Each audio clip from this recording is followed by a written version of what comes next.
James sudah 3 hari tidak makan. Ia ke toko beli makanan.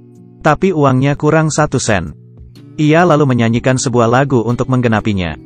Tapi, bos restoran marah dan melempar makanan itu ke wastafel. Dan mengusirnya. Karena kedinginan dan lapar, ia mencari tempat untuk tidur. Tapi, tidak menemukannya. Akhirnya, ia bertemu temannya. Temannya mengizinkan ia tidur di mobil. Dan memberinya sesuatu. Ia tidak berpikir panjang. Esok paginya, pemilik mobil datang. Temannya segera kabur. Tapi, James tidak bangun meski sudah dipanggil. Saat bangun, ia sudah di rumah sakit. Melihat dokter rehabilitasi, ia merasa sangat bersalah. Dokter memberikan banyak nasihat, dan memberinya kamar di pusat rehab. James yang luntang-lantung di jalan, akhirnya bisa tinggal di kamar itu dengan tenang. Ia melihat perabotan di kamar itu, dan air panas di dapur. Ia sangat terharu. Malam pertama di sana, James kedatangan tamu spesial. Seekor kucing masuk ke kamarnya lewat jendela, dan mencuri serealnya. James dengan senang menyambutnya, memberinya makan, bahkan tempat tidur. Ia berencana mencari pemilik kucing esok paginya. Besoknya, James mengelilingi rumah di sekitar sana. Tapi, tidak ada yang kehilangan kucing. James akhirnya melepasnya. Ia mulai mengamen di jalan. Tapi, diusir pemilik toko di belakangnya. Kebetulan ayahnya lewat situ. Ayahnya menyapa James dengan hangat. Tapi, ibu tirinya sangat menyebalkan. Tak lupa, ayahnya menyelipkan uang. James yang kecewa pulang ke rumah. Si Oren rupanya sudah menunggunya di pintu. Dengan luka di kakinya, James tidak tahu harus bagaimana.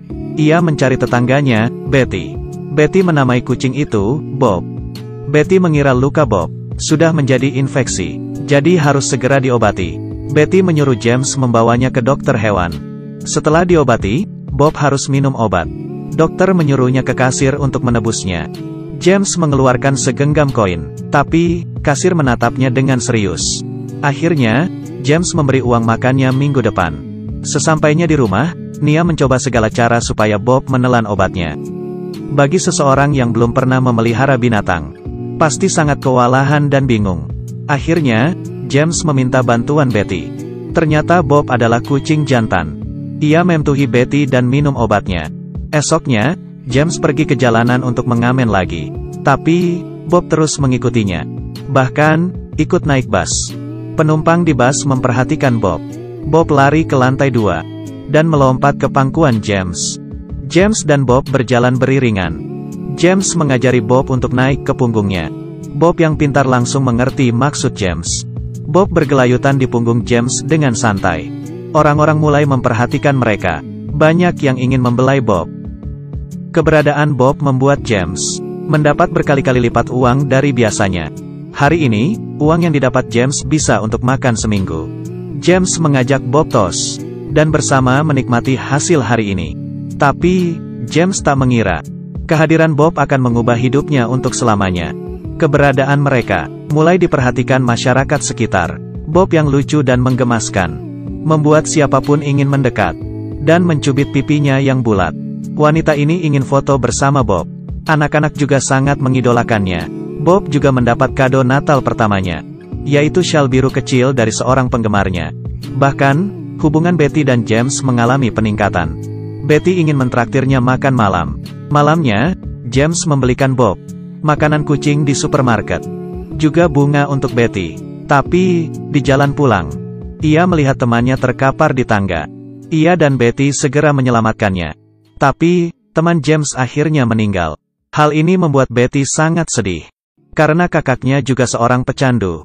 Dan meninggal overdosis di apartemen ini. Hal ini membuat Betty sangat benci dengan pecandu. James yang juga pecandu memutuskan untuk merahasiakan jati dirinya. Betty mulai menyukai James. Bahkan mereka merayakan Natal bersama. Dan bertukar kado. Betty yang senang memeluk James. Melihat mereka, ekspresiku sama dengan Bob. Hari ini, Bob dan James mengamen di jalan seperti biasa. Tapi, ada seorang pria brengsek yang membawa seekor anjing yang mengencingi tas James. Masyarakat yang melihatnya emosi. Kekacauan pun terjadi. Polisi segera datang dan menghentikannya. Tapi, mereka hanya menangkap James. Bahkan melarangnya menyanyi di jalan selama 6 bulan. James yang frustrasi ke apotek dan minum obat rehabilitasi. Kebetulan, Betty juga di sana. Betty lari keluar. James ingin menjelaskan, tapi Betty sangat kecewa. James yang dilarang mengamen mencari cara untuk bertahan hidup. Ia mencari pekerjaan di kantor majalah. Meski hanya boleh jualan di satu tempat, penampilan mereka yang unik, menarik banyak pembeli. Banyak yang ingin foto bersama. Bahkan wartawan juga datang memotret mereka. Tapi, hal ini membuat penjual majalah lain iri. Karena James mematikan rejeki mereka. Rekan kerja James mulai mencari masalah. Hari ini, saat menjual majalah, sepasang suami istri minta foto bersama. Mereka menyelipkan uang tip di saku baju James. Lalu mengambil majalah.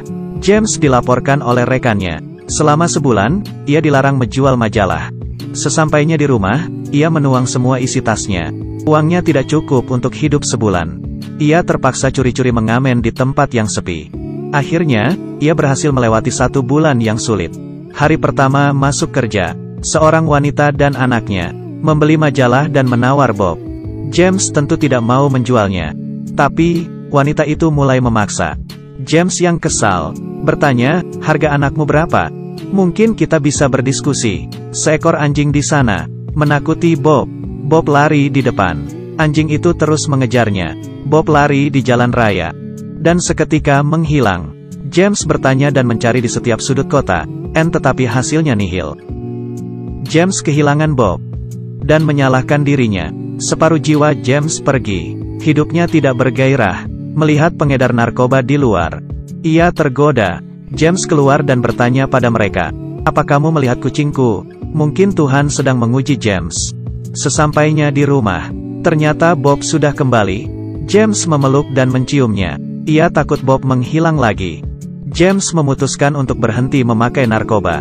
Ia pergi ke rumah Betty dan menceritakan keputusannya. Tapi, James menolak bantuan Betty. Proses putus obat sangatlah menyiksa. James mulai gelisah, stres, dan marah. Ia sakau sampai lemas keringatan. Setiap ia tidak kuat, ia melihat Bob yang selalu setia bersamanya. Bob memberinya kekuatan untuk bertahan. Akhirnya, di suatu pagi yang cerah, James bangun. Ia segera mendatangi Betty yang ternyata mau pindah rumah.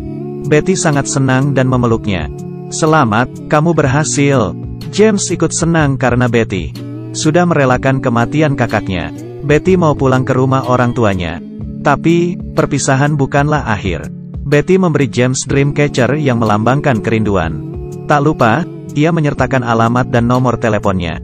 James mendapat tawaran di sebuah perusahaan penerbit. James dan Bob datang ke sana.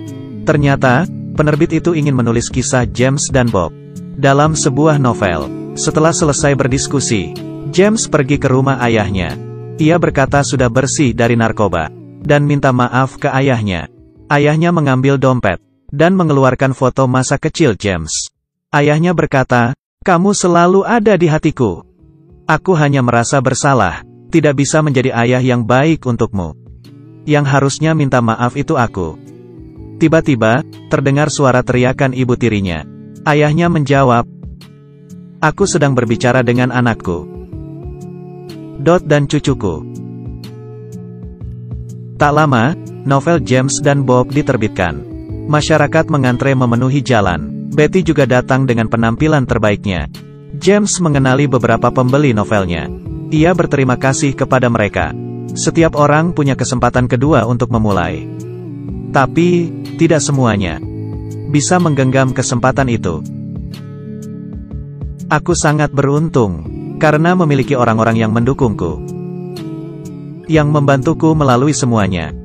Kamu hidup tidak sendirian. Akan ada seekor kucing, seekor anjing, seorang kawan, atau binatang lainnya yang akan membantumu.